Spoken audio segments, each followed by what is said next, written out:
How many people do you wish worked here right now? 45. So you got 15 people that you have jobs for, Yes. but you can't find them. Cannot. How much money in lost business is there in not being able to hire the people that you want? Around 5 million. He's never claimed to be an economist. Thank you.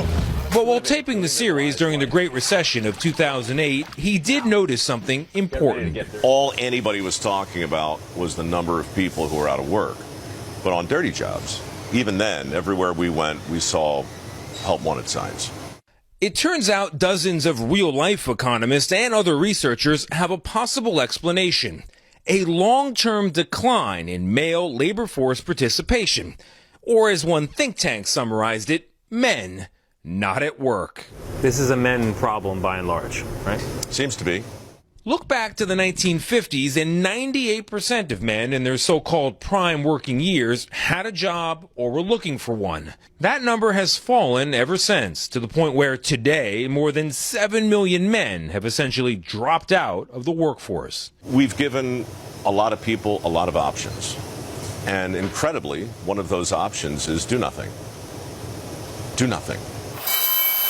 Roe and I met at Empire Metal, a fabrication and finishing shop in Queens, New York, and where, much like manufacturing shops nationwide, finding skilled workers like these is a growing challenge. We have more jobs than we have people for, about 1.5 jobs for every one worker. Jay Timmons, who leads the National Association of Manufacturers, describes all this as a profound problem for the companies he represents. 99.9% of them will say that their number one challenge right now is being able to fill those open jobs. So you are here as a representative of more than 14,000 manufacturers in these United States.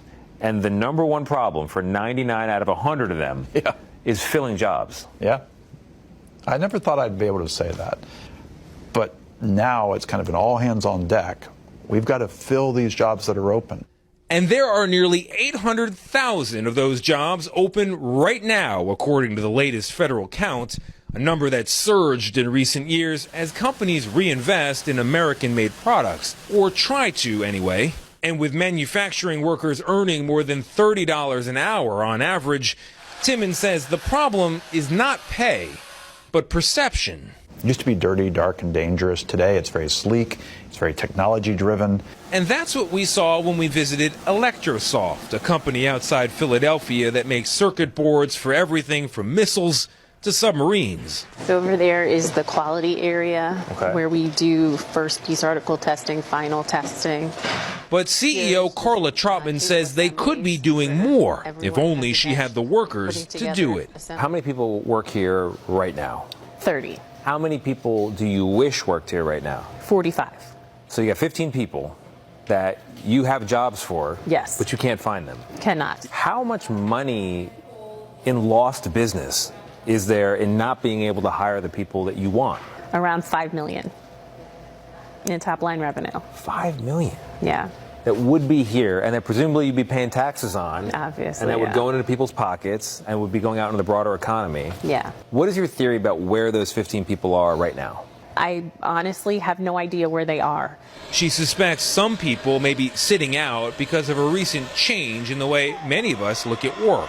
I think it's fulfillment. I think it's culture. I think people really want to feel as though they are appreciated. I mean, Beyonce's song, she said, release your job. A lot of people release their jobs. They don't, and they realize, I mean, it's an overall feeling of being fed up and being taken for granted. But there's more, according to one economist. Some non-working men face a skills mismatch. A third have criminal records, making them ineligible for many jobs and making employers hesitant to hire them. And many rely on safety nets, such as disability. So you may wonder, what are these guys doing instead of work? Well, kind of what you might expect.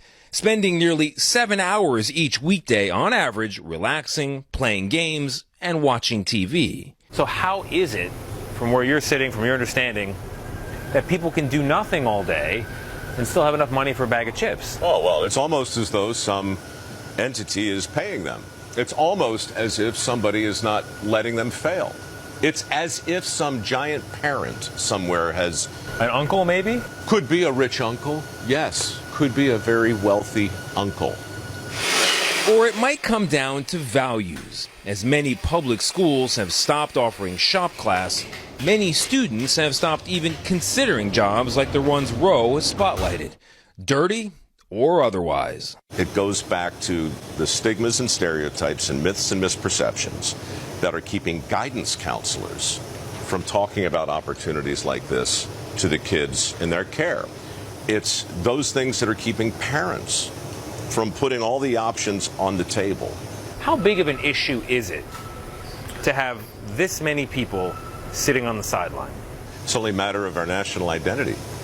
I think it's a giant issue, and by the time we realize how big an issue it is, we're going to have a hard time turning the temperature down.